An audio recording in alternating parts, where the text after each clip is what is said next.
In-rain atau break-in? Break-in engine maksudnya, in-rain mesin.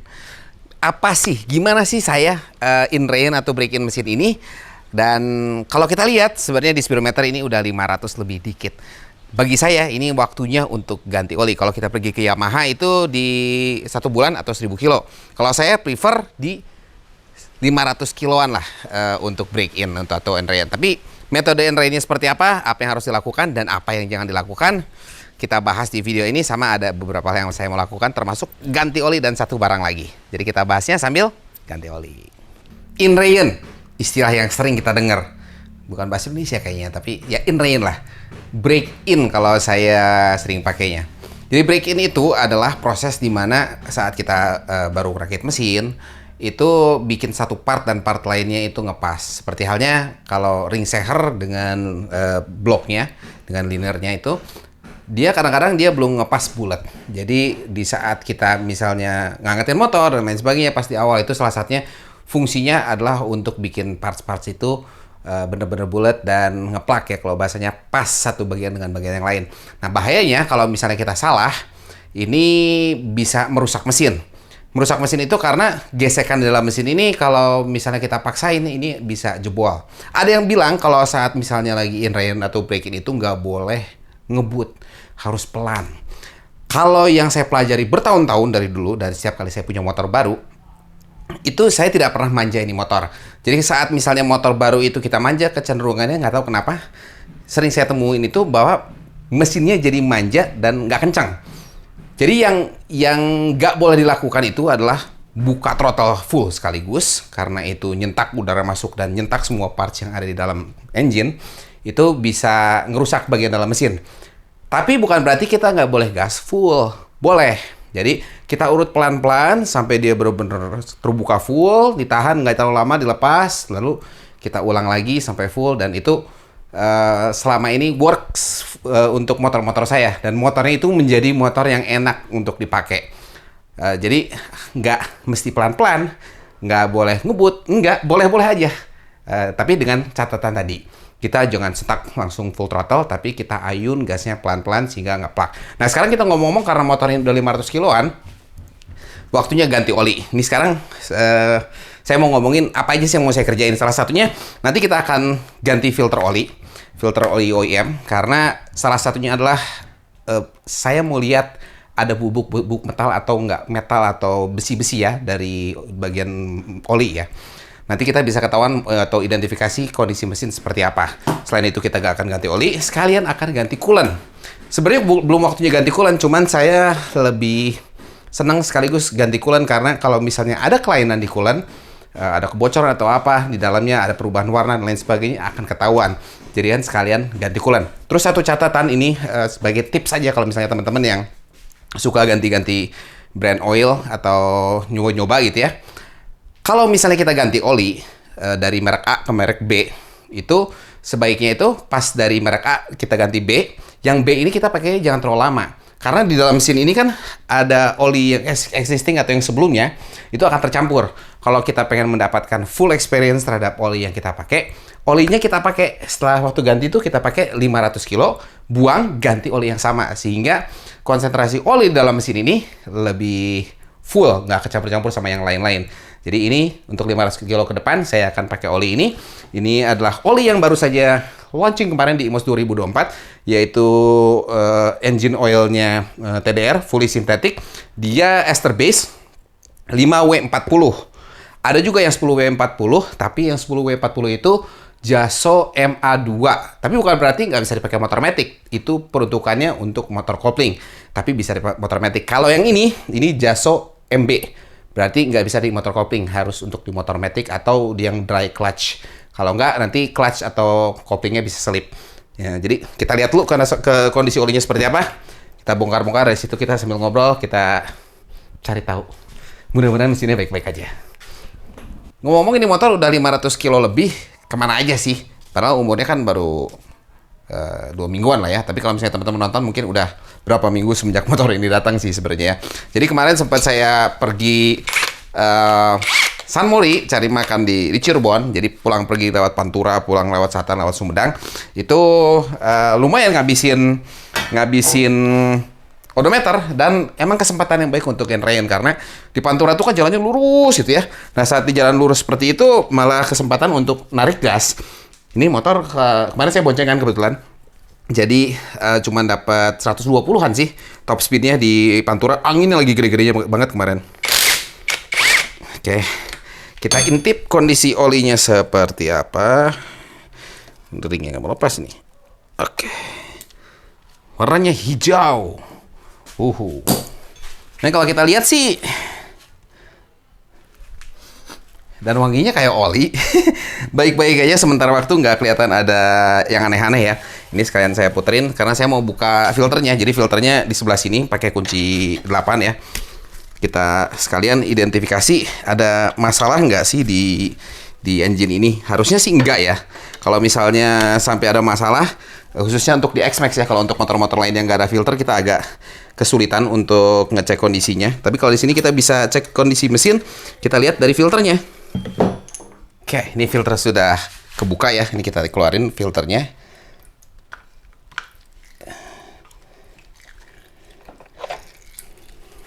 Nah, ini kalau kita lihat dari filter ini di sela-sela sini, kalau misalnya ada benda-benda yang ajaib, ada serpihan besi, itu bisa kelihatan di sini.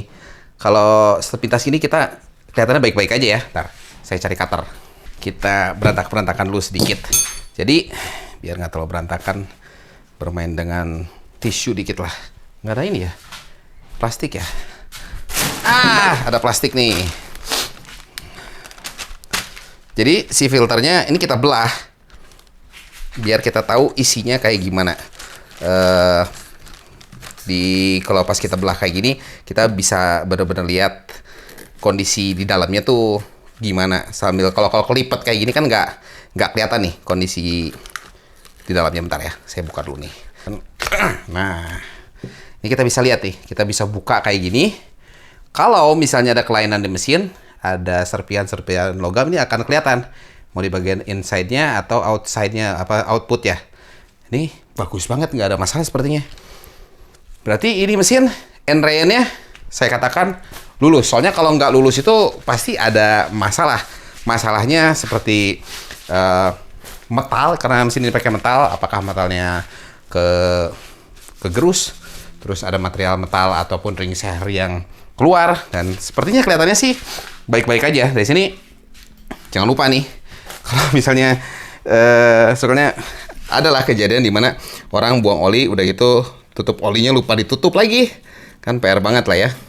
Jangan sampai lah. Jadi sebelum kita isi oli dan lain sebagainya, sebisa mungkin kita kunci dulu. Dan nih, saya sering nemuin lubang oli ini pasti kencenginnya orang pakai impact terus berlebihan banget, padahal nggak perlu kencang. Segitu pun sudah cukup. Nah, sekarang bagian sininya kita bersihin biar olinya benar-benar keluar. Di sini tinggal kita ganti filter yang baru.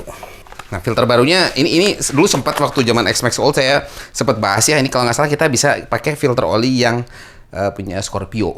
Kalau yang punya X-Max itu kan kertas ya. Kalau yang Scorpio itu bisa kita cuci, bisa kita pakai lagi sebagai sebuah hack kalau mau murah meriah ya. Tapi kalau misalnya nggak terlalu mahal sih, 29 ribuan lah kalau nggak salah untuk filter oli. Terus kalau misalnya duitnya ada, setiap ganti oli lebih baik diganti setiap kali kita ganti oli, jangan 2 kali. Tapi rekomendasinya sih umumnya setiap kali kita 2 kali ganti oli, kita ganti filter oli. Terus kalau misalnya yang kita ngencengin ini kan baut 8 ya. Ini harus rata karena 3. Terus saya sempat jelasin waktu gue bongkar-bongkar mesinnya, biar rata. Kalau nggak punya kunci torsi, ini kita pakai tangan nih, kita kencengin secukupnya sekeliling seperti ini. Nah, dari sini kita tambah. Ini kalau kita ngelihat dari angle ini ya, dari sudut kunci T-nya 90 derajat kan, dari sini ke sini kita kasih 45 derajat, 1/8 putaran untuk semua baut. Itu udah pasti rata dan itu mendekati 10 Nm. Nah, gitu dong. Nggak perlu terlalu heboh kenceng gimana gitu. Nih sisa-sisa olinya kali ini kita bersihin ya, biar enak dipandang dan debu-debu nggak nempel. Ini ngomongin tutup atau pengisian oli ya di sini. Ini harusnya bisa, nah kayak gini pakai tangan. Kan kebanyakan suka harus pakai tang ya. Kenapa sih harus pakai tang? Sebenarnya ini gara-gara seal yang di dalam sini. Kalau sealnya ini masih baru, masih bagus, ini dia empuk. Jadi kita ngencengin pakai tangan dan ngebuka pakai tangan pun bisa. Jadi nggak mesti pakai tang. Terus kalau kelebihannya, atau bukan kelebihan, minusnya kalau kita pakai tang, bagian yang atas ini kan jadi kena tang, jadi cacat ya. Jadi ini sealnya nggak mahal kok, murah meriah kalau mau ganti. Jadi biar gampang buka tutupnya. Nah untuk ngisi oli, ngomong-ngomong nih oli bentar ya. Ini oli, kalau di X-Max, itu ada 3 aturan atau 3 volume yang kita perlu pakai saat kita ganti oli ya. Kalau filternya nggak kita ganti, hanya turun oli aja, kita isi 1,5 liter. Kalau misalnya kita ganti sama filternya berarti 1,6 liter. Terus kalau kita bongkar mesin, turun mesin, itu kurang lebih 1.700 ml atau 1,7 liter, 1,7 liter ya. Jadi karena filter tadi udah saya buka, berarti kita akan isi 1,6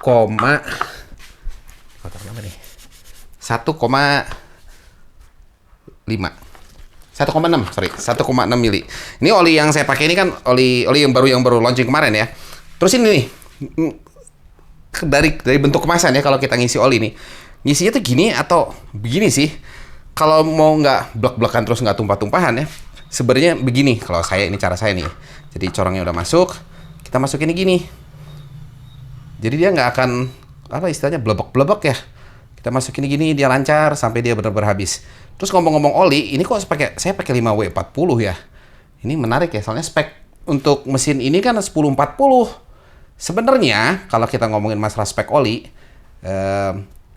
di Indonesia itu kita cukup perhatikan yang belakang, angka 40-nya yang kita cek. Karena 40 itu adalah viskositas oli di suhu operasional mesin.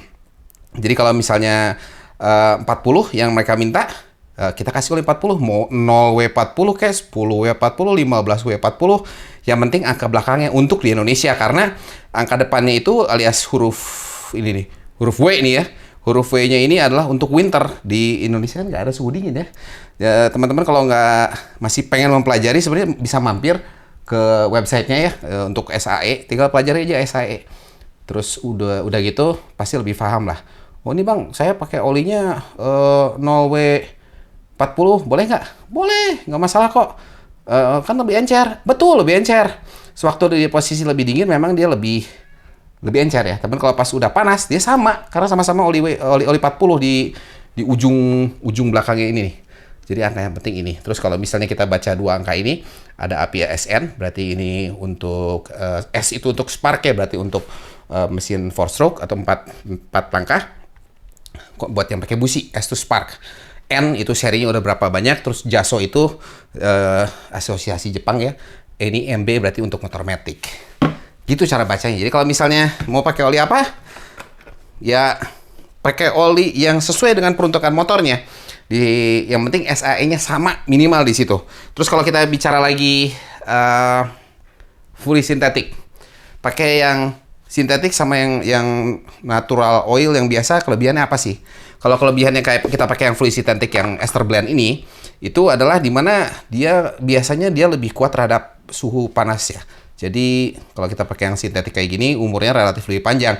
Tapi kalau rekomendasi dari TDR-nya nih, waktu saya ngobrol-ngobrol, ini kalau untuk di mesin standar kayak gini ya, mungkin ya di per 2.500 km lah kita ganti. Jadi lebih aman. Kalau untuk di motor bore up bisa up to 2.000 km. Tapi kalau saya sih lebih seneng kalau udah bore up dan sebagainya ya kurang lebih 1.500. Ya kalau lagi touring bisa lah sampai 2.000-an.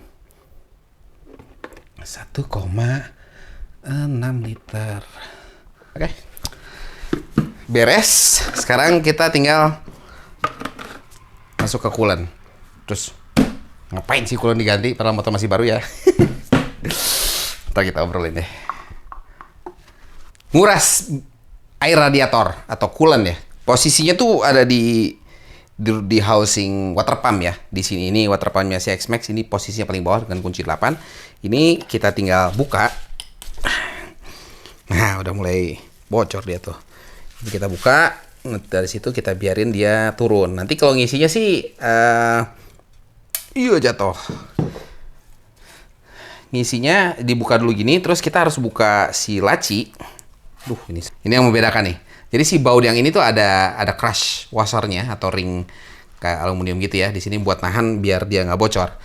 Untuk kebuka gini, kita harus buka dulu si lacinya. Karena kalau nggak kita buka, coolant-nya nggak bisa turun. Nah ini lacinya kita buka. Terus ada 3 baut ini. Biasanya, nah longgarin yang atas. Terus di bawah ada 2. Yang atas terakhir yang dilepas. Biar dia nggak jatuh ya. Baru ini setelah yang 2 yang bawah kebuka. Yang atasnya baru kita lepasin. Lalu bisa kita buka nih. Di sini ada kabel. Terus di sini ada buzzer, ada soketnya. Ini kita bisa lepas biar laci lepas. Jadi ini buzzer yang kalau misalnya kita lupa matiin kunci yang bunyi tit tit tit ini nih. Ini sebenarnya bisa diganti ya dengan buzzer-buzzer yang lain biar kadang-kadang kan kalau kita lagi parkir rame-rame mau X-Max mau N-Max bunyinya sama tit tit gitu, nggak kurang menyenangkan lah. Ada yang punya nggak? Ini tutup radiator atau pengisian radiator tuh ada di depan sebelah sini sebenarnya. Saya buka ini tuh biar lebih gampang aksesnya aja, sama pas lagi ngisinya lebih gampang. Bukanya pakai kunci 8 mm, kunci L ya, hex. Kalau nggak punya bisa pakai kunci L-nya atau misalnya pakai kunci 8 atau obeng gedor gini. Terus pakai plastik biar dia nggak kemana-mana. Sama saya biasanya dimasukin gini. Nah, jadi kayak gini posisinya. Jadi dia nggak akan lepas-lepas. Di sini kita tinggal masukin ke dalam sini, kita buka. Harusnya sih bisa pakai tangan ya. Kalau agak keras bisa dibantu pakai racet. Oke. Jadi pas kalau kita ini udah kebuka, akan ngalir di bawah. Cuman nah pelan-pelan dibukanya. Kalau dibuka sekaligus, ntar dia kemana-mana. Nah, berarti kondisi saluran pendingin bagus karena pada dasarnya pas tutup radiatornya tertutup, dia nggak keluar, nggak keluar, keluarnya dikit. Aduh. Nah, coba saya tahan ya. Nah, kalau kebuka full, dia lebih lancar. Ini tutup radiator yang udah kebuka. Di sini kita tunggu sampai benar-benar habis. Terus kita lihat air radiatornya itu ada aneh-aneh nggak? Biasanya sih nggak ada aneh-aneh ya. Kalau oli baik, ini baik-baik aja. Terus ngomong-ngomong air radiator ini, kalau kita lihat nih, nah udah selesai kan ya? Dia warnanya jernih, bagus. Ya mesin baru kali ya. Kalau mau identifikasi di motor-motor yang udah lama juga bisa kita lihat dari air radiatornya. Dan mengingat air radiator itu harus diganti. Saya lihat misalnya saya sempat bikin shorts di TikTok, di Instagram, dan di YouTube gitu ya. Dimana orang, harus diganti ya? Selama ini saya nggak pernah ganti. Kalau nggak diganti itu, bahayanya itu karena si coolant itu lama-kelamaan dia akan breakdown atau rusak ya. Karena panas dingin dan lain sebagainya, ini bisa kadang-kala malah merusak komponen-komponen aluminium dan lain sebagainya. Air akan lebih cepat lagi, apalagi kalau airnya itu air yang bukan aqua DM, yang murni H2O ya. Karena dia akan ada mineral-mineral di bagian si airnya itu. Jadi kayak misalnya pakai ada bercak air kalau lagi misalnya kita habis cuci gitu kan, itu dari mineral-mineral, dan mineral itu harus minim. Nah sekarang tinggal tutup lagi. Ini karena udah diisi, udah buang ya. Nutupnya juga sama kayak tadi 10 Nm kayak yang filter oli ya. Jadi kita cukup kenceng ala kadarnya dulu, segini, terus kita tambah 1/8 atau 45 derajat. Nah ini untuk ngisinya kita harus pakai corong yang agak panjang. Ditodong-todong dari depan juga bisa sih, dari sini gitu kan ya. Cuman saya lebih suka dari sini karena bisa lebih leluasa lah intinya. Selangnya masuk dulu, udah gitu kita pakai coolant-nya. Kalau ini kebetulan saya pakai coolant dari TDR yang namanya TDR Chiltech ini. Kelebihannya apa sih saya pakai coolant ini, nggak pakai yang lain gitu kan ya? Ini si coolant ini relatif lebih awet. Awet itu secara umur tetap kalau mau normal ya kita ganti per maksimal 2 tahun sekali, dan mungkin 20 sampai 25 ribu kilo. Kalau punya budget lebih setiap tahun diganti per 10 ribu kilo juga ganti, no problem, karena banyak item-item pekerjaan yang per 10 ribu kilo. Jadi misalnya kita masuk bengkel atau apa sekalian. Kalau misalnya si mekaniknya bilang masih baik-baik aja nggak usah diganti, kayak minyak rem nggak usah diganti. Ya, kita sebagai yang punya motor boleh dong request, karena memang waktunya udah diganti. Terus udah gitu dia lebih bisa bawa panas lebih banyak dari mesin si Chiltech ini. Jadi bisa ini 124 derajat ya. Kalau air itu kan dia nguap di 100 derajat Celcius. Ini bisa sampai 124, jadi lebih baik dibandingkan air. Dan baik lagi tadi ngomongin masalah air, itu air di mana kadang-kadang kalau air, apalagi air yang biasa ya. Air biasa itu ada mineralnya. Dan itu bahaya untuk coolant. Aduh, tumpah lagi. Untuk coolant. Untuk mesin, bahaya. Jadi, pastikan menggunakan coolant yang baik di mesinnya. Motor baru, kadang-kadang kita foya-foya. Motor yang udah lama malah harus lebih diperhatikan dibanding mesin dan motor baru. Karena kalau mesin-mesin yang udah lama, biasanya udah mulai ada itulah penyakitan. Maintenance-nya harus lebih apik. Habis udah keisi kayak gini, kita harus pastiin bubble atau bila mana ada kantong udara yang masuk dalam saluran pendingin itu hilang dulu. Biasanya cukup dengan kuncinya mana? Oh, kuncinya di sini. Cukup dengan kita nyalain motornya beberapa saat sambil kita lihat kalau dia udah mulai turun atau suhu udah mulai normal di 80 derajat Celcius, berarti udah aman. Sekalian olinya kita sirkulasi kan, tadi oli itu dalam keadaan full ya, bukan full pas filter kita buka tuh kan dia kosong, jadi biar masuk dulu ke filter oli dan lain sebagainya. Sekalian kita observasi si bagian pendingin atau coolant. Kalau kita lihat dari gauge-nya ini udah mendekati 80. Nanti kalau misalnya sudah sampai 80 berarti ini kan udah suhu operasional si engine ya. Nah, kayak sekarang ini kita lihat udah 80 derajat. Kalau misalnya kita sentuh-sentuh pakai jari masih ada airnya dan hangat. Biasanya ini udah mulai sirkulasi, dan kalau misalnya airnya masih ada, aman, nggak usah ditambahin lagi. Tinggal kita ambil tutupnya terus kita tutup. Nah, setelah habis mana ini? Oh, nih. Setelah udah semua ini beres, yang harus kita lakukan adalah reset oil trip meter, karena sering kejadian tiba-tiba ini kok saya baru ganti oli servisnya keluar. Nah, habis ini kita bahas lah ya. Saya beres-beres ini dulu. Ini take kedua. Jadi oil resetnya udah ke reset sebenarnya, cuman tadi layarnya nggak kerekam. Tapi ginilah caranya. Jadi motor harus kita nyalain untuk resetnya. Jadi pas dinyalain, ini ada Yamaha segala rupa dan kita harus accept. Jadi ini ada tombol-tombol yang di panel sebelah kiri kita. Ada naik turun, oke, sama back atau home. Dari sini kita accept dengan pencet yang checklist yang tengah. Dari situ kita harus pencet checklist lagi. Nah, dari checklist ini kita keluar menu nih. Ada musik dan lain sebagainya. Yang di atas ini setting. Jadi kita pencet ke atas untuk masuk ke setting. Lalu kita pencet oke. Setelah itu, nih ada 1, 2, 3. Jadi kalau mau matiin TCS juga di sini, kita masuk yang ke paling bawah alias ke information atau reset.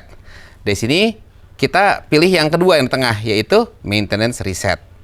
Di sini ada dua pilihan, oil atau V-belt. Olinya udah keburu 0 karena tadi udah kita reset ya.